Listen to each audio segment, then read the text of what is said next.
so what are you doing, Tehran? Explain. I just told him I'm doing pin press. Tell my camera. Pin press. No pin press for strength, but the 3 reps. So hopefully we can do 3 reps. Is this supposed to be that high? Yeah. Right about where. Yeah, right here. Where your mouth is. Yeah, right where my mouth is.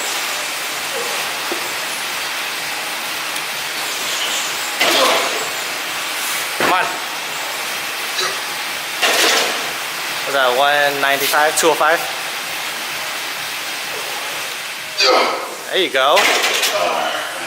Yeah, pin press is actually a lot harder than OHP, by the way, for those of you guys who haven't tried it. You know what I'm Pick low, hitting some working sets. We got 240. Well, it's supposed to be 238, but we're rounding up to 240. 6x6 today, I got the same weight. Tehran got a bunch of heavy shit. 250? 255 pin press. He just finished doing OHP, which we forgot to record. Huh? What'd you do for OHP? I went up to 235. 235? I think so. Which I forgot to record because we're busy warming up. Put in work regardless. Put in work Blanca style. Get into your Blanca pose. Sound like the hedgehog now. No, get into your Blanca pose. What? My Blanca pose? What is that? Yeah, when he does the electricity, yeah. And all the all the electricity shooting behind him. Can I get a phone? All right, let's go, Sonic.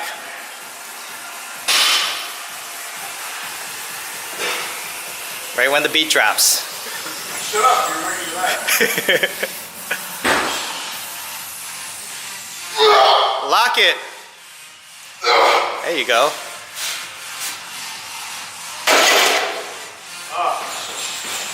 Woo! Cookie Monster! Now spin away, Sonic. Cookie Monster is blue. What's up, Saiyan Army? So before this video begins, I just want to thank you guys for all the nice comments on my last video. My last video was not supposed to be a sympathy video like, oh, Krillin got hurt, pray for me please. It was not supposed to be anything like that. It was more just a keep it real video to show you guys that, hey look, we all fall sometimes, but we just gotta pick ourselves up and come back stronger. As Saiyans, that's what we do. Also, I want to talk about is squatting and deadlifting. If you have issues with your lower back, I do not recommend squatting or deadlifting. I do it just because I really enjoy it and it makes lifting really enjoyable for me. I understand the risks that I have when I squat and deadlift and I accept it. That's why this injury is no one's fault but my own. If you do not have any issues with your lower back, do I recommend squatting or deadlifting? Absolutely. It's some of the best exercises that you can do in the game. Just keep your form right and know when to, step on the gas and back off when you need to. But just keep your form perfect and slowly work your way up. So anyways, let's get into the topic of today's video, and that is the reverse transformation. So last year, I preached all last year, and I kind of felt like a hypocrite, which I'll get into in a little bit, but I preached all last year, and one of the main things was to spend a majority of your time in a bulking phase. And I feel like it's still a problem, and I felt like it was a big problem last year, and I still feel like it's a big problem today, that too many people are worried about their aesthetics. They're scared of gaining a little body fat. They're scared of losing a little bit of their abs to gain some muscle to build their base up a little bit more.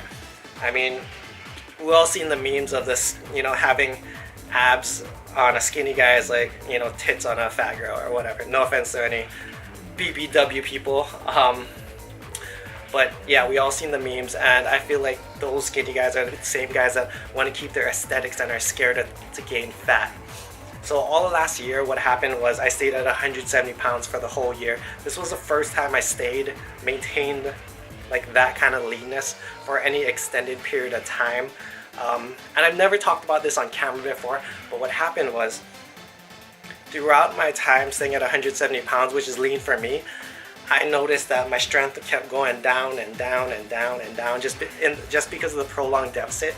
I also watched my body look worse and worse and worse, and that's also due to the prolonged deficit. I actually think because of the deficit, staying at 170 pounds I looked the worst by the end of it, like going into December of 2015, because I probably lost some muscle and also gained some fat. Also, my metabolism was probably slowing down as well, just because my body is not within the set point limits of my body.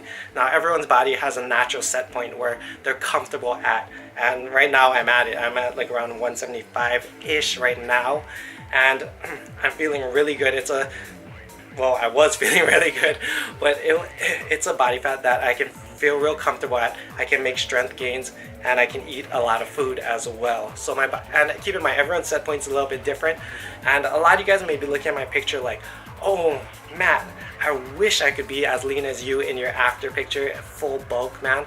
And a lot of that has to do with genetics. Obviously, like a lot of you guys, I store fat in my lower stomach and my love handles, as you can see in the pictures.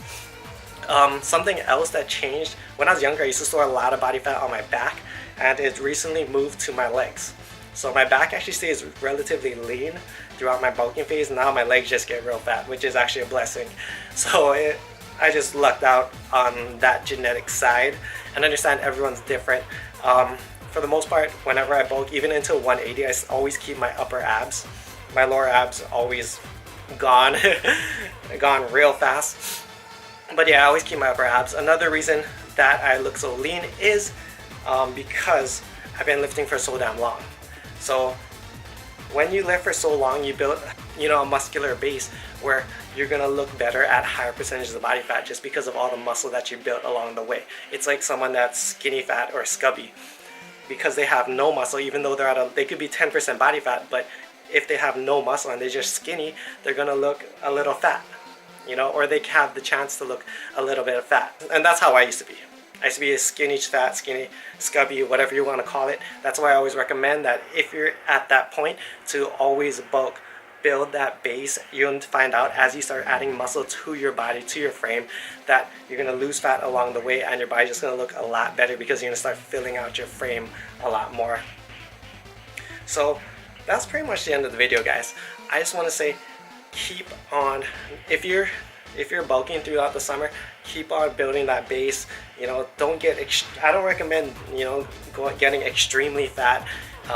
For most people, anything above the upper end of 18, 19, 20+%. Once you get 20 or anything in the upper teens, like 17, 18, 19, 20, for most people, you can probably afford to mini cut down from there and get a little bit leaner. For those of you guys who cut for the summer, enjoy your summer, enjoy them shreds, but as soon as summer's over, get back on them gaining phase, build that base, guys. Don't worry too much about aesthetics. It's not a big deal. That's if, depending on your goals as well. If you guys have similar goals to me, where you guys just want to keep building the best physique you can naturally possible build, then keep on building it and enjoy the journey, because it's a long one. So that's it in the video. Hope you guys enjoyed the video. Much love, strength, and honor. Aloha. Vegeta, what does the scouter say about his power level? It's over 9,000!